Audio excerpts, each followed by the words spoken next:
Okay, hello everyone. My name is André Baptista. I'm taking the master degree in information security at the University of Porto.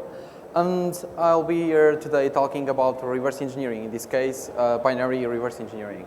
So, I would like to ask you if someone can tell me a simple definition of binary reverse engineering or just reverse engineering. Anyone? Don't be shy. You. Okay.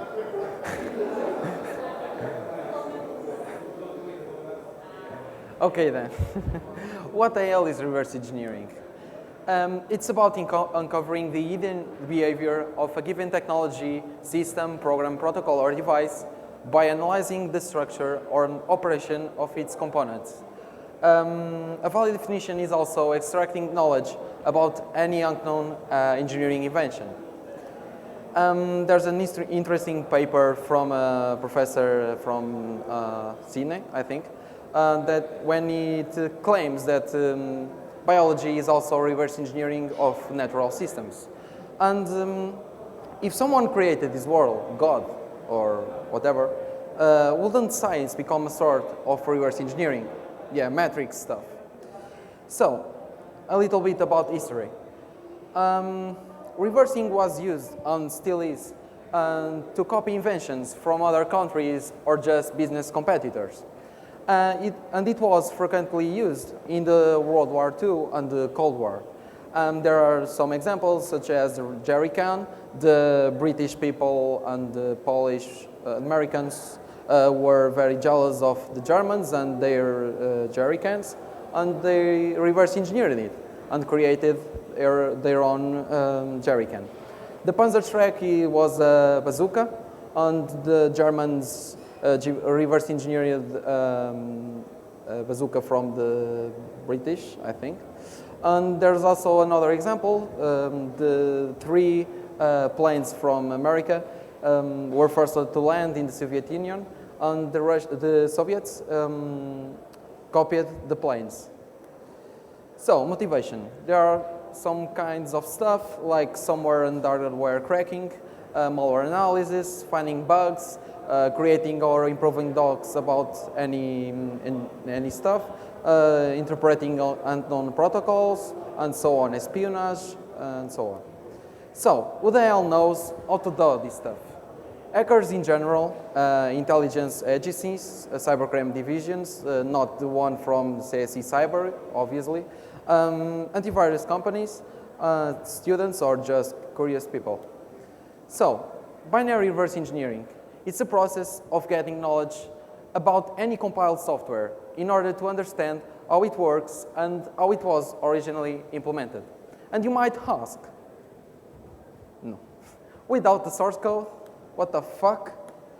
Yeah, there are many formats of compiled software, such as ELF for Linux executables, Mac-O, portable executable, Class, DEX, Dalvik bytecode, and Python bytecode, and so on.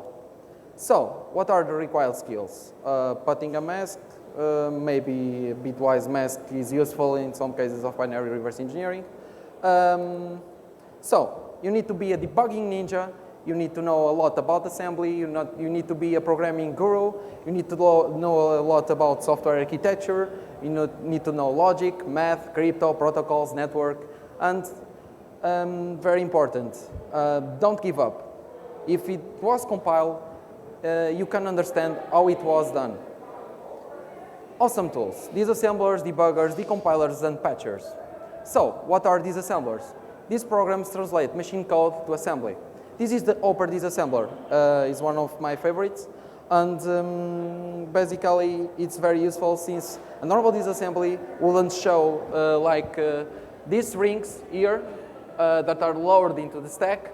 And also the jumps, it's very useful to see it graphically. So, there are also debuggers. This is GDB PIDA, a very nice plugin for GDB.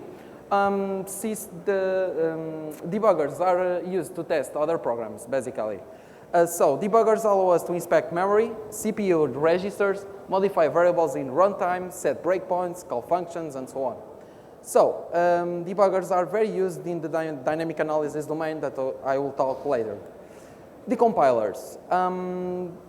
They try to achieve the near impossible task of translating compiled software to the original source code. Sometimes generated code is more than enough to perform reversing tasks. The code is like a pseudo-C code.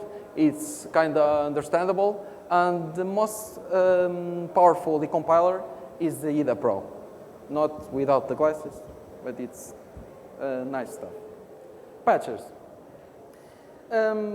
A patcher is very useful to change the binary codes in order to modify the software behavior. There are some sophisticated patchers, such as IDE itself or Open Disassembly, that allows us to patch assembly instructions. So, badass tools. I'll just leave a list here. You can check it later and explore some tools. Also, the compilers for different architectures, such as 64 bits, Dalvik executables, .NET, and Python, whatever. So, what is static analysis? Do not execute the program. Read, sometimes it's very spooky, assembly or decompiled code. Inspect flowcharts. The flowcharts are graphs that are very important to understand how a function jumps to other function, and we can know easily what functions are called by other functions. And take lots of notes, it's very important. You can also translate procedures to the programming language of your choice. And sometimes it's really a pain in the ass to reverse obfuscated or very complex programs. This is dynamic analysis domain. You need to execute the program, inspect the program behavior, use a debugger to inspect stuff like memory, CPU registers, and it's difficult to achieve if there are any anti-debugging protections. Some of them even crash the precious IDA by purpose. So, binary reverse engineering. The source code is compiled into assembly. The assembly is converted to an object. And they are linked, the libraries are linked into a binary file, statically or dynamically, and then the binary file is loaded into a process. So, static domain is a binary file. We analyze it, we don't execute it, and the dynamic domain is about the process, and then the process takes steps in instructions. Now I have a little demo. You can also download it if you want, if you have your laptop. Just a binary, I'll have here. It's not dangerous, I promise. So, this is the Linux. Yeah. Okay, so demo 1. So, let's execute it. We have the demo 1. What is the magical password? Never? Wrong. Okay. So, our task in this demo is to find the correct password. So, let's just use the Open Disassembler to see assembly stuff.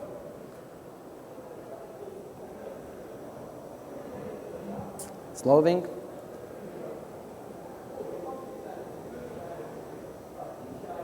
Try the demo. So, file. Just load the binary. This one first demo. Okay. Okay. So, here we have the main function. And there is a function called here, called build magical password.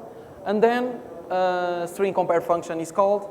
And if the string compare returns 0, this is the strings do not differ, then the program jumps into this address that gives the wrong, that puts wrong into the standard out. So we need to reach the specific state of execution that prints the correct string. Okay, we could inspect build magical password. I can show you. It's basically a function that mallocs an array of chars and then it sets its values. This is the string values in hexadecimal. Okay, we could solve this statically, but I would like to show you how to solve this using GDB. It can be much more difficult than this case, obviously. So GDB demo 1. Okay, you can run it. Okay, so I'm setting here a breakpoint in this point of execution, the string compare, because in GDB we can easily see what are the arguments of the function. So the address is this one, 734. Okay, we run it. We put like this. Okay. So now we have we are in string compare. In this, just before the string compare function is called, and we can see here the guessed arguments. And we have here our string and the correct, that is open sesame. So we just run it again, open sesame, continue. Okay, correct, we did it. Let's continue. I'd like to talk to you about cracking. This demo was a very simple cracking scenario. The real stuff involves a much more complex task, using different types of analysis, including concolic analysis that I will talk later. Example, if you want to create a keygen, you need to understand the serial number validation algorithm. And sometimes you need to be a patching ninja to remove anti-cracking protections, anti-debugging, whatever, that are triggered in runtime. In the good old times, if you wanted to crack a game, you'll just patch code in order to bypass the PC CD-ROM ID or integrity checks. It's more difficult now, obviously. And reverse engineering is one of the main categories in security CTFs. In CTFs, the contestants are typically challenged to solve problems, cracking problems. Simplest case is just like the last demo, find the correct input. So, can anyone tell me here what is the problem with this specific code?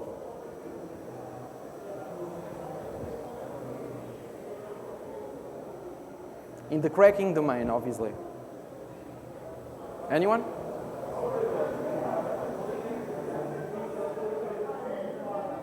He knows, but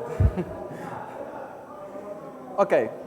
This code has a problem that can allow us, while reversing, to guess the password. Timing attacks can realize that when a shard is correct, one more cycle is executed. More instructions are executed.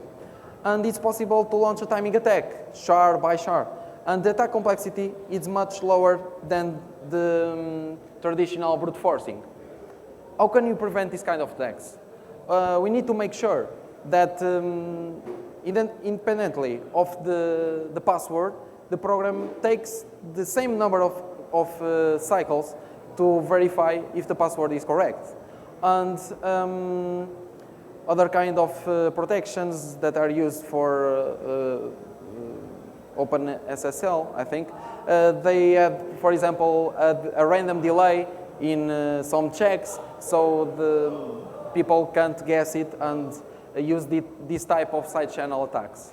There are some tools like PinTool or just GDB scripting to launch local binary timing attacks. Okay, so if you want to crack a serial number, basically serial number validation algorithms are usually composed by this kind of verifications, logical or arithmetic. And this is just an example. This can be an equation of the algorithm, and there are usually hundreds or just like 50, whatever. These verifications can be translated to some solvers that can solve this kind of systems of equations very easily, like the Z3 theorem prover, SAS, Maple, MATLAB. And Z3 is very nice because it supports both arithmetic and bitwise operators and custom functions. This is an example for Z3. So here you have you just have a solver Then you have these variables. You need to declare it as bit vectors. And the size in memory is just like in the binary domain. This is if the number overflows, then Z3 will know how to store this number in memory, and the number is just like in the binary. So it supports custom functions like shift right, in this case, bitwise operators, and if you execute this script, then we'll have solutions for the system. What about the future? Naive maze? Maybe. So, what about the future? The future is already happening. So, let's get to the powerful stuff. Anyone knows what this is? Yeah. This was the Cyber Grand Challenge. And I'll just show you here some small video, a part of a video actually.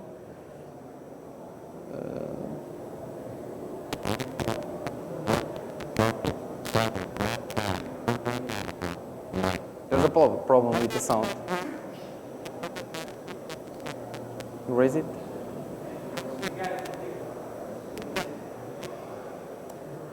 Sound is not working. It's in the maximum. It was working. Can fix it? Okay. So I'll just explain it to you without the video. So, DARPA Cyber Grand Challenge. It was the first ever all-machine hacking tournament. It happened 2 months ago in the DEF CON. I wasn't there, but I'd like to ask. And it was a very important mark in the history of information security. These machines were able to automatically find and patch vulnerabilities in binaries. Mechanical Fish project, it's a very nice one, from the Shellfish team was able to identify vulnerabilities using both fuzzing and symbolic execution techniques. So this is one of the main components of the Mechafish. It's called Driller. And while fuzzing, you can find some nodes in the state of execution. But using symbolic execution, this is using constraint solvers like Z3 and all that kind of stuff, we can reach another states. And in this case, the config, the bug was present if we pass to the program a given magic number, correctly initialized, and then the fuzzer finds the bug. One of the main components of Mechanical Fish is the Anger framework. It's a very nice framework, very powerful binary analysis framework. It was implemented by the Shellfish team, and is one of the main components of Driller. It's also one of the most recent open source technologies to perform reversing cracking tasks. We can easily accomplish control flow analysis, realize the conditions that make the program reach a specific state of execution. So it translates the binary in intermediate representation and simulates instructions in their engine. Finally, they use a custom Z3 wrapper, a constraint solver wrapper that is called Clarify. So I have here a little demo.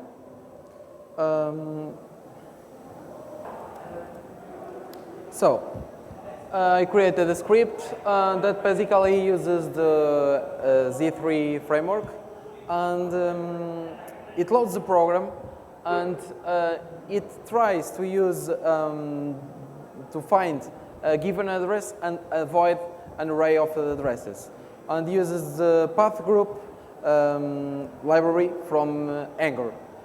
And if there are any correct input that satisfy the constraints, then it shows us the correct input or string in that state.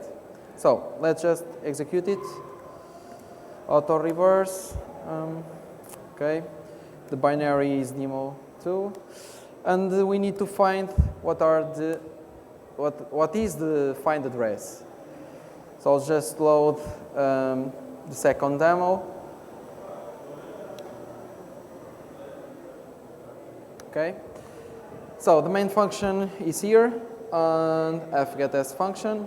Then it calls the correctme function, and if it returns 1, then the program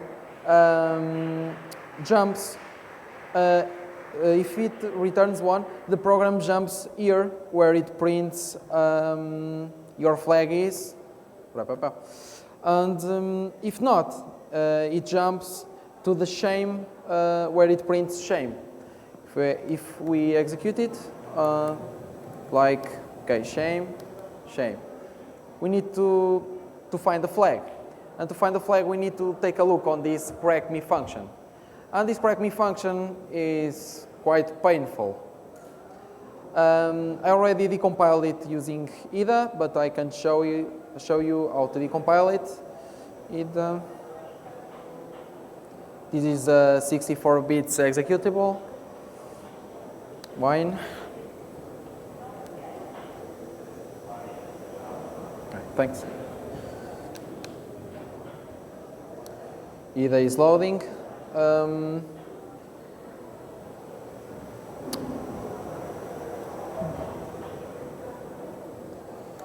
While IDA is loading,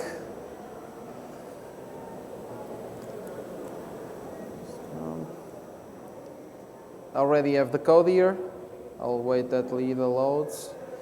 I'll show you after IDA loads. So the generated pseudocode is this one.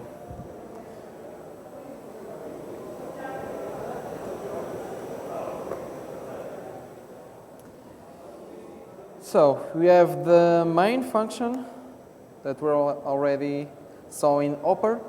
So basically, if it returns 1, then the flag is printed. So let's find this correctme function. Where is this bastard? Here. So the comparisons are quite. We have logical operators, arithmetic operators, all that kind of stuff. And some for loops here. It's very crazy. So I will use the André in that script to solve this problem, and I'll give him one of these addresses. That is the find address, the state of a program that we want to reach, and I'll just give him this one where it loads the string to the stack. To the registers, pardon. So GDB, no. Auto reverse, no, not here. Auto reverse, demo 2, address 400, and AF0. And we let it do its magic. It's finding paths, and okay, it is cutting some paths, and boom, we have the correct input. Nice reverse skills. And if we execute it, we have the flag. Very nice. So, 3 weeks ago was also released open source plugin for IDA that is called Pons, and it supports this kind of symbolic analysis, but it's a graphically way to solve this kind of problems directly in IDA. And it also has a taint analysis that is used to understand and track where a user input occurs inside a program. So it basically works like this. The argument is passed through the argv, and we say that we want a symbolic engine, and is kind of exploring the paths, and we want to reach the function that prints win, and is setting a breakpoint here, and then it realizes that it takes this branch, and then we call the SMT solver to get the values of the correct input directly in IDA, and the values are printed there, and that is the correct input, and we reach the win function. It's basically like André, but it's more intuitive, I think. You should try it. So another tool that was released 2-3 weeks ago, I think, that is able to use the Capsule Engine to trace executions in easy way to easy way to visualize it. It only works for Windows executables currently, and we are able to watch the traces of some instructions, and there are other options. Okay, some useful links to fry your brain. You should read some lectures from the RPSec. I heavily recommend it. Read it, obviously, about reverse engineering. You should also learn by practicing. There is some websites, Korean website about reversing, some painful challenges, and yeah, just play CTFs. There's a CTF just started at 7 p.m. and the Econ CTF starts in qualifier starts in 7 hours.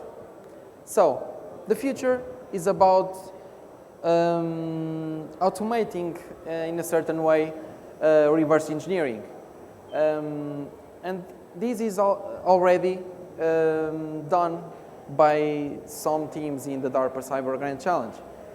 And I'll just leave you with this note. Why secure my code? I'll just hide it. However, if the compiled code, even obfuscated, there's also always a way to find the correct input or the serial number or patch some validation. And some people are relying in security through obscurity, and they shouldn't do that, because it will only delay the attacker. So, the end. I hope you enjoyed it, and if you have any questions, I can answer now. Anyone?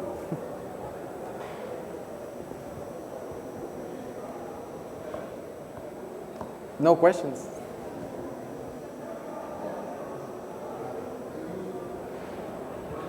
Microphone? So usually when you are debugging, you use GDB, right? Yeah, that's my favorite tool for dynamic analysis, and PIDA, the plugin, it's more than necessary for me to analyze it. Right. And is there like any program with a prettier graphical interface, or not really? Maybe Binary Ninja, it's cool stuff, also to reverse stuff. But I think GDB PIDA is very pretty, in my opinion.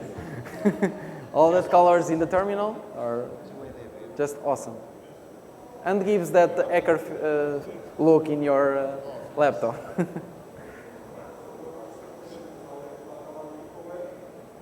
More questions?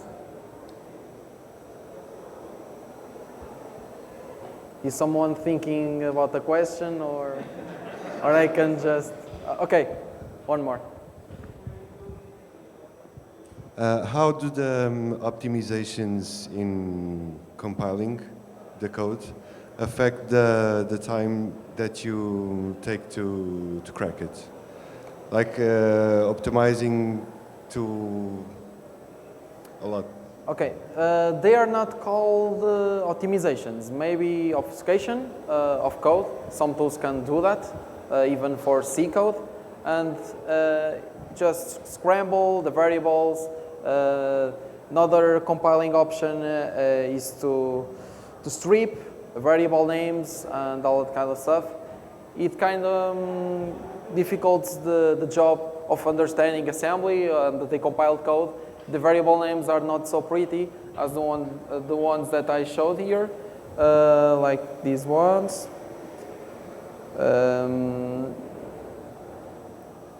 I mean, the variables are all A1, V1, V2, V3, V4, and so on. And the functions don't have names like crack me. You have, and if you have statically linked libraries, you have hundreds and hundreds of functions, and you can't understand well what are the functions that do what you're trying to find out, like serial number checks and that kind of stuff. Okay. Any more questions? So let's say that you have an application that is packed with anti-debugging techniques. So how do you address it? So how do you start to tackle it? Can you repeat the question, yes, please? Sure. Sorry. So let's say that you have a binary that has Yeah. anti-debug techniques, anti-debugging. Ah, anti-debugging. Yes. Debugging. So, okay. how is your what's your method to try and bypass them? So there are some techniques. For example, if the ptrace function is called to check if the program is being debugged, you can just patch it and make it return like 1 or 0 instead of 1 or whatever. If the function is not so declared in the code to check if it's being debugged, you can also load a pre-compiled preload, I think, where you can just say to GDB, use this preload, this .so, and the ptrace is replaced by the ptrace in this .so. And there are other protections more complex that I don't know how to bypass. Okay. Thanks. Any more questions? No? Okay. Thanks for coming. And sorry for my keyboard.